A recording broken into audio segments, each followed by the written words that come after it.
Well, good morning. This is Ian R. Crane. It's the morning of Thursday, the 12th of April 2018, and thanks for joining me this morning as I once again wake up in the beautiful surroundings of my field. Well, not my field, but where I have my caravan down here in the southwest of England.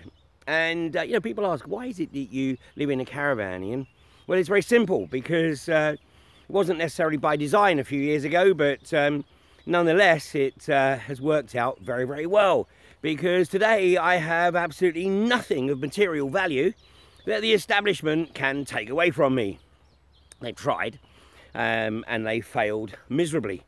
And so consequently, I can live in, you know, the relative freedom of not having any fear of what state retribution can be put upon me for speaking out. And although these live streams are ostensibly about raising awareness of the abomination of fracking, this morning's title is that unless we, the collective we, stop this absurd rush to war, then basically the UK will be totally fracked. So everything that the anti-fracking community has done over the last 5 years, you know, will be pretty much out of the window. Because, you know, on a number of occasions in the 115 or so episodes of Fracking Nightmare that I've put out since autumn of 2013, I've made the observation that there is no economic sense whatsoever to this rush or push towards establishing an unconventional hydrocarbons industry in the UK. But I've added the caveat, and I've said unless somebody knows that war is being planned and there is a desire for the UK to have energy independence from anything, from Norway, from Europe, from Qatar. And of course, this seems to be what is rolling out. And it really shouldn't be any great shock that the US, and particularly John Bolton, who I spoke about yesterday, you know, is banging the drums of war in the knowledge, of course, that the US has, you know, well over 1 million fracked gas wells and fracked oil wells around the US, and you know, the consequence to the residents who have the misfortune to live in those areas, well, it's just collateral damage. And it will be the same here, because if these war hawks get their way, then it will be a case of anybody who tries to suppress the need for Britain to be energy independent and the need for hydrocarbons will be considered to be effectively operating against the best interests of the country on the basis that we're at war. Well, that seems to be a case of what certain individuals want, and it's always down to individuals who perhaps don't necessarily have the intention of putting themselves in these positions, but they're put in these positions for a reason. And that reason is that they are malleable, they are weak, and that the establishment has something on them and can therefore get them to do something that deep down inside them they know to be fundamentally wrong. And, you know, so yesterday we looked at John Bolton, and John Bolton, of course, is the new national security advisor to President Trump, and you know, he is a warmonger extraordinaire, and you know, he has certainly a history that goes back at least 25 years, and basically he makes Kissinger and Brzezinski look like peaceniks.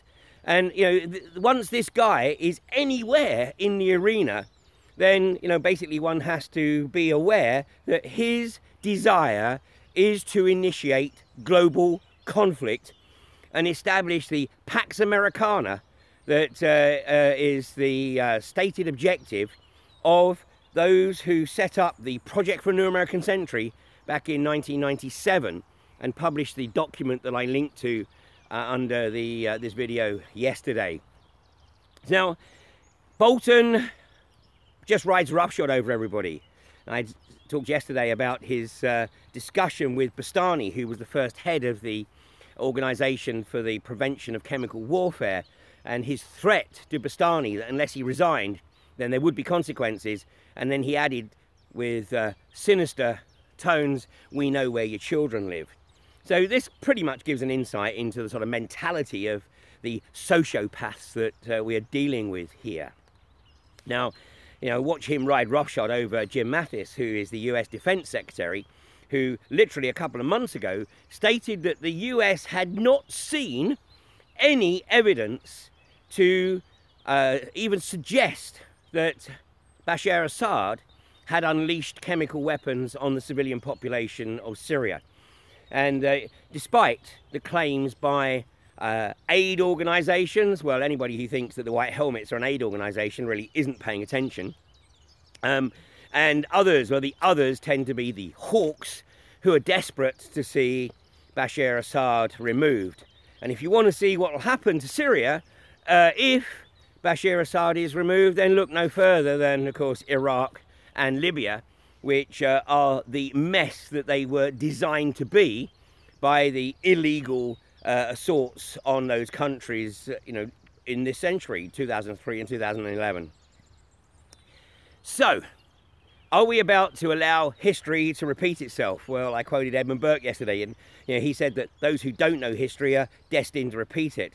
Well, fortunately, there are an increasing number of people who are taking an interest, and they are doing their research, and they are looking at history, and they are looking at the players involved. You know, and of course, you know, we're seeing the likes of the arch socio-psychopath Tony Blair being trotted out by the BBC to claim that, you know, Theresa May doesn't even have to get parliamentary permission, she can just unleash airstrikes. Well, you know, what do you expect from a socio-psychopath who certainly does not have the best interests of humanity anywhere within his atrocious consciousness? But, you know, who is it in the UK that's at the potential heart of things here? And of course we have to look at Gavin Williamson, and I've mentioned Gavin Williamson a few times, but you know, who is this guy who is one of the youngest defence ministers? He was certainly one of the youngest chief whips, and in my opinion he was put into the chief whip's office because the establishment had what they needed on him, and they basically wanted to say, well, don't worry Gavin, it's not just you, you know, we've actually got stuff on pretty much everybody in the party. Why don't you go into the chief whip's office and in fact become chief whip and see, you know, what we have in the files, and then you'll understand why it is that we're able to do what we do. Well, Gavin spent a year in the chief whip's office and then probably said, okay, I got it, you know, I know how you control people, including me. So Gavin was put into the role of defence, Minister of Defence. So who is this guy? Well, he's a Scarborough boy. You know, what is it about Yorkshire? You know, we got Jim Ratcliffe from Beverley, and now we got Gavin Williamson from Scarborough. You know, and it seems like a normal Scarborough upbringing. I mean, his dad, Ray, worked in local government, and his mum, Beverley, worked in a job centre, and apparently they were both staunch Labour voters. And obviously I don't know what happened to Gavin. You know, he went to the East Ayton Primary School, then to the Raincliffe School, and then Scarborough Sixth Form College, where he studied government and politics and economics, and then went on to get a Bachelor of Science in Social Sciences at Bradford University. And then, of course, we know he went into the corporate world, where he had at least one liaison that was somewhat less than appropriate, and that was probably the start of the whip's office digging deeper into his background. Now, who knows what they've uncovered, but they've clearly got this guy precisely where they want him. And at 41 years of age, you know, this guy is not mature by any stretch of the imagination. We've seen that in the statements he makes, in the comments he makes. You know, his recent announcement following the Skripal drama, when he called the journalists to Bristol because he was going to make a groundbreaking speech, and he said that, you know, the Russians should shut up and go away. You know, what is this, handbags at dawn? That is a statesman? I don't think so. It's the words of somebody who is so far out of their depth, but they are having the strings pulled, and they do not have the capacity within them to behold what they know to be right. So he's a puppet, a total puppet, but a dangerous puppet, because the establishment clearly have something on this guy, just like they had on William Hague. And of course that was revealed at the Leveson inquiry, precisely what they had on William Hague, although the photographs that were discussed have never been published, but they are owned by Murdoch. And you know, he holds those over William Hague. What is the hold over Gavin Williamson? Well, you know, the bottom line is that these politicians will do whatever they're told to do, or whatever they're manipulated into doing. But at the end of the day, they still require the electorate, in most cases. We know that there have been manipulations, not least Sedgefield in 2005, when of course Tony Blair was manipulated back into office, at a time when he was extremely unpopular in this country because of the lies that he told in Parliament to get the country into another illegal war in Iraq had been exposed. So that result was manipulated thanks to the use of postal votes. So we know it is possible for the establishment to manipulate the outcome of elections. But although we don't have a parliamentary election for the next, what, 4 years now, is it 2022? Nonetheless, in many locations throughout the country, there will be local elections in a little over a month. In fact, I think it's a month today, 4 weeks today. So here is an opportunity for the people of the UK to let the Tories know that basically they, as a party, are not appropriate. They are disgusting. Their policies are horrendous. And if the Tories have any hint that the people of this country support them, then expect to be led into yet another illegal war, which has the potential to escalate into something much more dangerous than just a regional conflict. Now, you know, the British military has been wound down, all three arms, and whilst you know, I'm no advocate of aggression, nonetheless, I will readily acknowledge the importance of maintaining a viable military. And that just isn't the case right now. So what's going to happen if it does get into a hot war? Well, you better start thinking about saying goodbye to your young men between the ages of 18 and 35, because they are going to be the first to be sacrificed. And in this age of equality, then don't think for 1 minute that there won't be the push for young women to be conscripted in one way, shape or form, and maybe even pushed into the front line, all in the interests of equality. So we are entering a very, very dangerous period. Tomorrow is Friday the 13th. In fact, we are just 1 week away from April the 19th, and I'm not going to expand on that, but you know, those who have researched into the deeper political and global agenda will know that the period between April the 19th and May the 1st are very, very significant in the calendar of those who believe themselves to be the rightful rulers of this planetary fiefdom. Wrongly, of course, but that's what they believe. So, the anti-fracking community has a very, very important role to play here. You know, over the past 5 years, it has evolved into an extremely effective social movement. It has no leaders.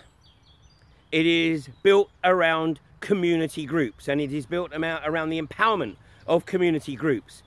And each of those community groups has the possibility of bringing pressure to bear on those who seek election in a month, if their local authority elections are coming around, and of course the opportunity to put pressure on their MP. And don't just email them, don't just write to them, go to their surgery, or if you know where they live, go to their house and let them know that you will not in any way, shape or form support this absurd rush to war based on zero evidence.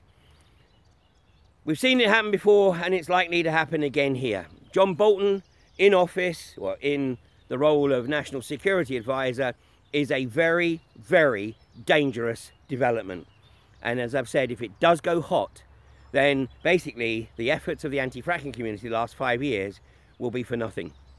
So if we want to continue down this vein of peaceful protest and using the democratic, what's left of them, rights that we have in this country to object to government policy, then we need to step up to the plate and make sure that those in public office understand that the British people will not support yet another illegal call for war.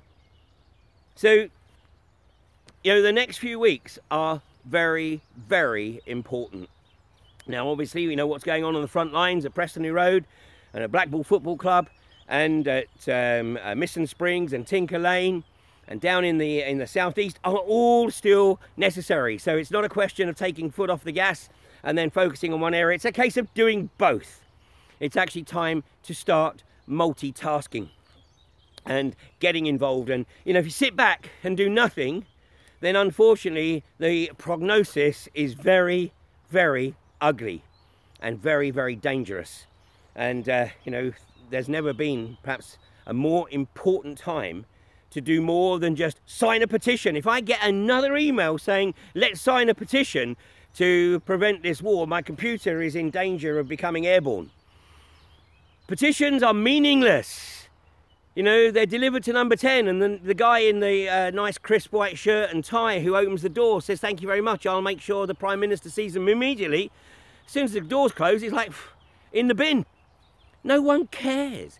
It's like the weekend protests, as we saw in 2003, when 1 million+ people hit the streets in London, and many more millions all around the world protested against the rush to launch the assault on Iraq and Saddam Hussein. No one cares.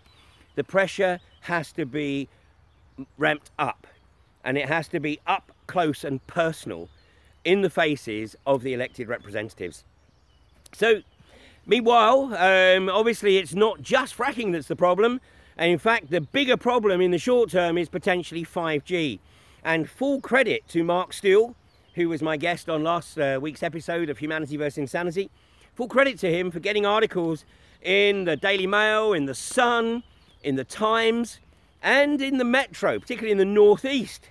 And yesterday saw Gateshead Council desperately trying to rebut the allegations that the lampposts in some of the streets in Gateshead were already using 5G technology, that it's a 5G testbed, and that the claims that residents in those streets were suffering from nosebleeds and a number of women had suffered miscarriages at nearly full term were being desperately dismissed without any evidence being put forward, of course.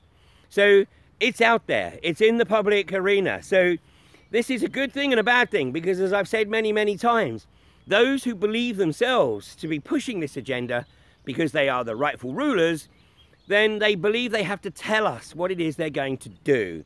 So this is now out there in the public domain, that 5G potentially causes nosebleeds and miscarriages, and indeed cancer was also mentioned. So it's out there. So once again, it's up to the people to either ignore it, and then it just rolls out thanks to their acquiescence, or to get involved, do the research, and if what you find when you research it does not impress you, then it's time to get involved and make sure it gets shut down. So tomorrow, Friday the 13th of April, I'm not sure that anything's going to happen necessarily that quickly. Well, Israel might, because they've already, you know, bombed the airbase at Homs for no reason. Tonight we have an episode of Humanity versus Insanity, and obviously we are going to be looking at this in the broader perspective, and that's on UK Column YouTube channel tonight at 7:30. Meanwhile, as I have always said, don't take anything I say at face value. Please, that's not the purpose of what I do. My sole intention is simply to stimulate curiosity so that people will look at this for themselves, and once you've looked at it for yourselves, then you have to decide whether or not you are going to just sit back and let it all unfold and condemn your offspring to lives of unimaginable misery, or you're going to get involved, participate and contribute to bringing about the changes that we all know we need to see. So I will either see you tonight on Humanity vs Insanity, or tomorrow morning at 8:30. Thanks for joining me today, and do your own research and make contact with your MP at the earliest possible opportunity. Thanks a lot. Catch you in the morning.